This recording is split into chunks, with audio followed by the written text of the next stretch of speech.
Welcome to another presentation of Kapital Economics. The title of this presentation is Debts and Deficits, Do They Matter? Part 1. I am Alex Koritis. Now, this is Part 1 because this is going to be a series. I have no idea at the outset how many of these shorter presentations we are going to put together. I do want to keep these ones brief. I'd like to keep them 15 minutes or less, highlight a few charts and graphs, describe them, continue with the narrative that we have been discussing at length on our podcast at the Capital News. Here I want to provide the audience through these Kapital Economics presentations with the visuals of the data that we are looking at, that we talk about so frequently on the Capital News podcast. So we're going to talk about many things at their levels. We're going to talk about what the national debt is. We're going to talk about the deficits. And then we're going to do a little bit of a deeper dive into what are the contributing factors to this rising national debt and our deficits. So obviously we're going to take into consideration Social Security, Medicare, Medicaid, defense spending, the interest, and a whole host of other governmental programs. Now we might take this a deeper dive and look at financial markets as well and how this ties into it and some of those correlations, as well as what's taking place at the Federal Reserve, the central bank of the United States of America, and how a lot of these things sync up. But the title of these presentations, Debts and Deficits, Do They Matter? That is at the heart of this whole series. Because we are perhaps entering a new paradigm. We have runaway deficits, a runaway national debt, runaway unfunded liabilities primarily consumed through Social Security, Medicare, and Medicaid. And we are in a world where people are starting to mention more frequently modern monetary theory, which is of the belief that debts and deficits do not matter. I strongly disagree with this theory. I think it's ludicrous. I think it is setting us up for disaster. But that appears to be the path we are headed towards, or perhaps we're already on it. So this is going to be very interesting to see how this plays out over the coming weeks, months, and years as we make our way through this bursting of the everything bubble, which was sort of pricked by the global COVID-19 pandemic. Those of you who follow us on the Capital News podcast understand the data, understand the structural issues that have been with us for generations, and are now really being revealed because of this global pandemic. So what are we going to do as we move forward? Are we going to rein in this out-of-control spending? Or are we going to continue to kick the can down the road and believe and hope? This would be our policymakers. Are they going to hope that somehow MMT, modern monetary theory, is going to save the day? It's an up-for-grabs question. I think it'll lead to the ruinization of this country and many others who adopt it. But I'm not that decision maker. So that's why we're doing these presentations, to focus on the data, and we can make these decisions ourselves. I know where I stand. I'm going to argue for my opinion, give you the facts, give you the data. You can come up with your own conclusion. So again, the main purpose of Part 1 today that we're going to go through is just to look at the numbers themselves, year-over-year percentage changes, and what this might mean moving forward as we continue to navigate these very treacherous waters through the bursting of the everything bubble, the over-leverage of so many sectors of this economy, the government, corporations, the household level, you name it, and how we're going to get out of this on the other side. So here, again, just the levels. Where do we stand today? Federal debt. This is the total public debt of the United States of America. We are in millions of dollars here, so these are, of course, trillions of dollars. It was a decade ago. We were really talking billions and billions. Now it's trillions and trillions and trillions, right? So currently we're about 24.5 trillion. And you can see the severity of this rate of change as indicated by the slope of the graph. This is just out of control. There were a lot of predictions prior to the onset of COVID-19 that by the year 2030, we'd hit about $30 trillion. 30 trillion by 2030. Easy to remember, 30 by 30, right? Now, at the rate of change that we're experiencing, we're going to hit $30 trillion well before the end of this decade in the year 2030.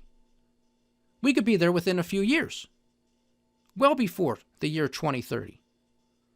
And in my opinion, and what we discuss at length on our Capital Economics or our Capital News presentations and podcasts, is we're only seeing the tip of the iceberg.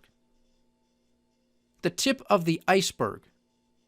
Because you are not going to unwind generational and structural flawed policies and behaviors. You are not going to unwind all of those mistakes, all of that malinvestment in a few short months just because we've been locked down for a month and a half, 2 months, wherever it is, wherever you are. That's not how it's going to work, in our opinion. But nonetheless, our policymakers, whether that's Republican, Democrat, president, central bankers, they seem to think, okay, let's run up the deficits, let's run up the debt. Doesn't make a difference. We just heard last week during a virtual conference call with the chairman of the Federal Reserve, Jerome Powell, stating that this is not the time.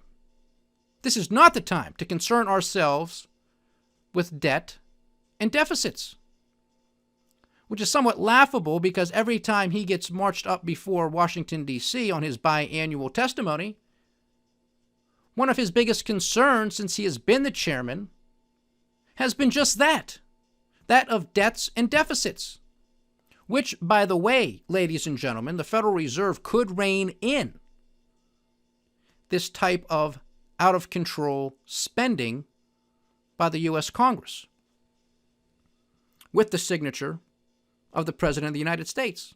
And the Federal Reserve could stop this in its tracks by telling these politicians, no, we are not going to be there to backstop this. We are not going to be there to buy up all of this new issuance from the U.S. Treasury, which we've just heard early this week that the federal government for the second quarter of 2020 alone is going to be borrowing $3 trillion. $3 trillion. A little bit of perspective with this, ladies and gentlemen. We'll get to this in a subsequent presentation when we actually talk about some of the actual deficits and the receipts that the government brings in. But on a yearly basis, the federal government brings in about $3 to $3.5 trillion through the entirety of 1 year. $3 to $3.5 trillion. The federal government is going to be borrowing $3 trillion in the second quarter of this year alone. So the Federal Reserve could tell these politicians, no, it's not going to happen. We're not going to do it. And what that would do is it would send a signal to these politicians, and it would send a signal to the market that interest rates are going to have to go up, and no politician wants to have to borrow more money at a higher rate of interest. So this is just a continual, perpetual kicking the can down the road. One hand is washing the other. One hand being, of course, the federal government, the other being the Federal Reserve, the central bank of the United States. Each facilitating each other, I guess. Politicians want to spend more money, and clearly, the Federal Reserve, the central bank, wants to print more money. So it's a happy merry-go-round relationship. This will have, in my opinion, serious consequences, negative consequences for the masses on the other side of this. And as the saying goes, how did you go bankrupt? Very slowly, and then all of a sudden. On a year-over-year basis here, on a percentage change from a year ago, again, this is the total public debt.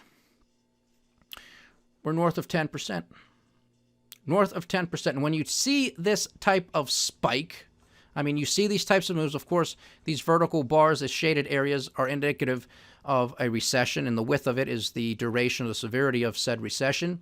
So anytime you see this type of rate of change spike like this, it's indicative of entering a recession or being in one.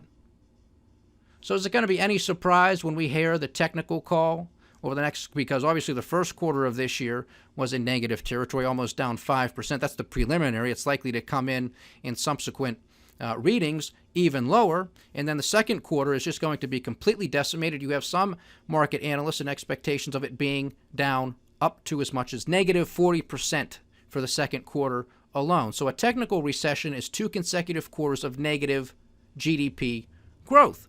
Now, the formal call, not the technical, but the formal call, the official call comes from the National Bureau of Economic Research, which we discussed at length in various capital economics presentations prior to this one. Check those out, please, especially if you want a better understanding of the business cycle and what the National Bureau of Economic Research looks at in making this call. Well, I don't think it's going to be any surprise that they're going to end up calling a recession officially. Okay, so this is the rate of change. We're north of 10%. And when you have this type of rate of change, again, it's indicative of entering a recession or being in one, as history has told us. Okay, and then here we have federal debt, total public debt as a percent of GDP. So this is our public debt as a percent of GDP. We are north of 100%. Okay, we are north of 100%. Now, with the exclusion primarily of those economists, I don't know how they can consider themselves economists, of those who are proponents and believers in MMT, modern monetary theory, this doesn't matter. This chart, the other charts, this whole presentation, all parts is not going to matter to them because debts and deficits doesn't make a difference to them. But to many other economists, a lot have done empirical research on this. It doesn't matter the country, doesn't matter the time. When a country has their debt to GDP ratio of 100% or higher, it is always a negative. It is always a negative because what starts to happen, and we discuss this all the time, the Capital News podcast, diminishing marginal returns start to kick in. And so you could say, well, back through here, going back 1960s, 1970s, 1980s, for every dollar of debt that was thrown into the system, maybe GDP turned out $1.20, $1.25. So you say, okay, well, at least mathematically I'm getting some bang for my buck. But once you start to hit these targets here, 90%, 100%, north of 100%, and most likely climbing, well, now you're in no man's land. Now you are having diminishing marginal returns kick in. And for every dollar you throw out there, you're getting 95 cents back. You're getting 90 cents back. So it's not worth it at the end of the day. And that's why it takes so much more, quote unquote, stimulus to get the same effect. This is very much akin to a drug addict who always needs that bigger dose to get that same level of high. Now, this is not free, ladies and gentlemen, in my opinion. And the other side of this coin is going to be brutally expensive and brutally devastating to a significant amount of people, not just in this country, but around the world.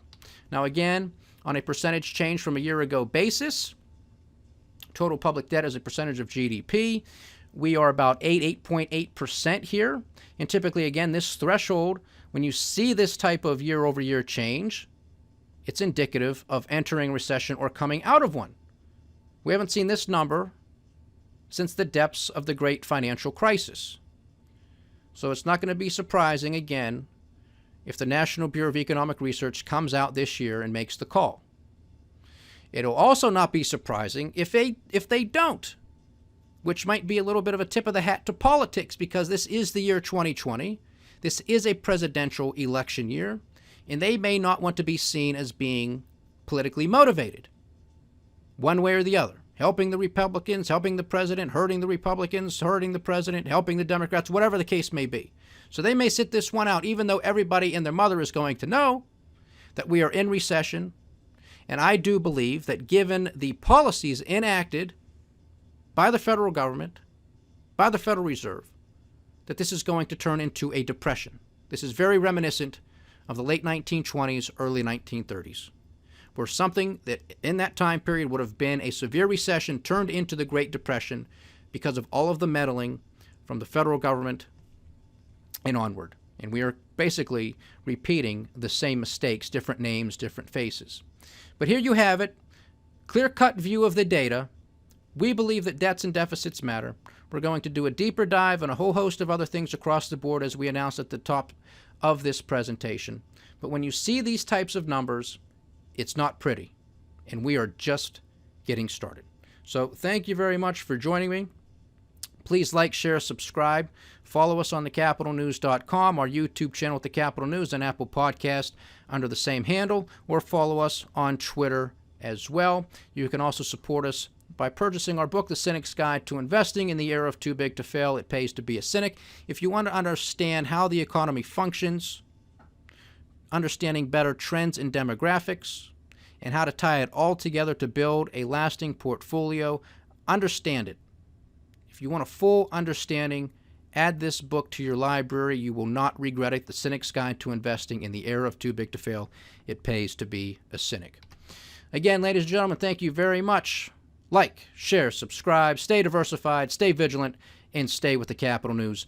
I am Alex Koritis. Godspeed.